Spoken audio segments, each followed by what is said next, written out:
السلام عليكم ورحمة الله وبركاته. أهلا بيكم يا كل متابعينا على قناتنا كريز وحباية. النهاردة إن شاء الله هنعمل صنف جديد وحلو قوي في العزومات بتاعة رمضان، وكمان في فطار رمضان العادي لو بتعملي لأسرتك.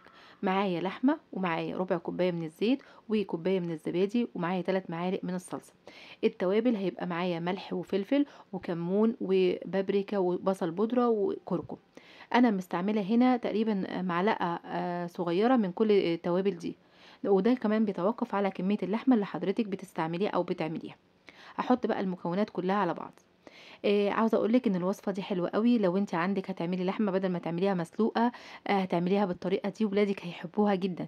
ولو انت ولادك ما بيحبوش اللحمه المسلوقه وبيقولك بيتضايقوا منها او بيحسوا ان هي تقليديه، اعملي لهم الوصفه دي. هتغير معاهم تماما وهتخليهم يحبوا اللحمه بالطريقه دي وبالطعم ده.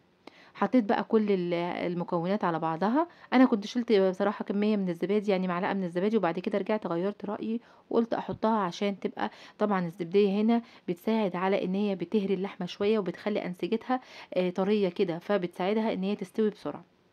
احط بقى اللحمه اللي عندي دي في التتبيله. عاوزه اقولك ان انا هنا مستعمله حتتين كده ليا.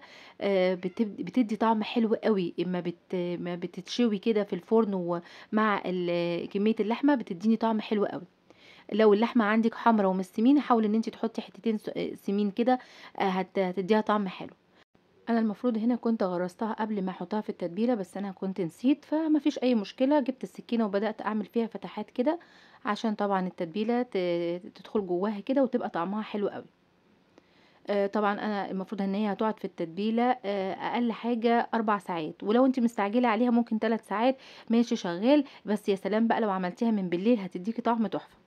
خلاص كنت طلعتها من التلاجة وبدأت بقى احط بقية المكونات عليها. هتشوفوا بقى معايا عيدان من القرفة وورق لورا، ولو عندك حبهان، بس انا ما كانش عندي بصراحة. وكمان حبة فصوص من الثوم، وشوية بصل كده، كام بصلايه 3 4 بصلات كده مقطعاهم. ومعايا بطاطس وجزر. كل ما هتحطي الخضار اللي انت بتحبيه هتديه، الخضار ده هياخد من طعم اللحمه ويبقى طعمه حلو قوي. عاوزه مثلا تحطي كوسه حطي، برضو بيبقى طعمها حلو. يعني ايه كميه الخضار او نوعيه الخضار اللي انت بتحطيها دي بترجع لحضرتك. طبعا التوم هنا انا عاوزه اقول لكم ان انا عامله حبه توم محترمين، لان التوم هنا بجد نصيحه، حطي توم كتير. التومه اما بتتهري كده مع كميه الخضار واللحمه بتبقى طعمها حلو قوي. وطبعا البصل برضو بيبقى طعمه حلو. حطيت بقى الخضار بتاعي كده. زي ما قلت لحضرتك الخضار اللي انت تحبيه حطيه. بحاول ان انا بس افكك البصل من بعضه عشان ما يبقاش كبيره كده، ايه تستوي برضو، تبقى بعد ما اخرجها تبقى مستويه. وحطيت كميه من الثوم، وهحط الايه، يعني زي ما حضرتك شايفه كده بحط كل المكونات. طبعا الحبهان مهم جدا، بس بصراحه انا قعدت ادور عندي على حبهان ما لقيتش، بس عملتها يعني. ما اثرتش يعني، بقت شغاله. حطيت كميه اللحمه كلها كده هرصها. باحاول إن أنا أفتح حتة اللحمة كده معايا، يعني أخلّيها مفتوحة كده، مش مكلكعة في بعضها، عشان طبعًا تستوي وما تاخدش وقت كبير في الفرن. هي ما شاء الله الأكلة ما بتاخدش وقت كتير خالص، ولا النوعية دي ولا لإنها طبعًا قعدت في التتبيلة على قد ما تقدري هتقعّديها في التتبيلة. ده هيساعد إن هو هيقلل كمية الوقت، أو الوقت اللي هي بتقعد فيها في الفرن. وزي ما شفتي بقى يا ست البنات، انا جبت ورق فويل وبعد كده حطيت ورق زبده. فردت ورق زبده على قد ما اقدر كده، على اساس ان هو يكون واخد الكميه كلها، ما تكونش ورق الفويل هو اللي ملامس للاكل. طبعا احنا عارفين ان ورق الفويل مضر جدا بالصحه، فورق الزبده بيحمي الاكل بتاعي.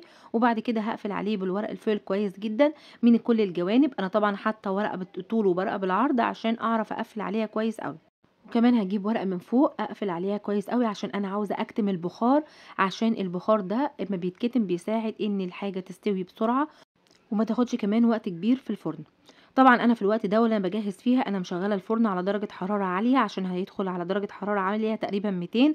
وبعد كده ههدي النار شوية وهسيبها بقى، تقريبا هتاخد مني ساعتين في الفرن عقبال ما تستوي وتبقى زي الفل.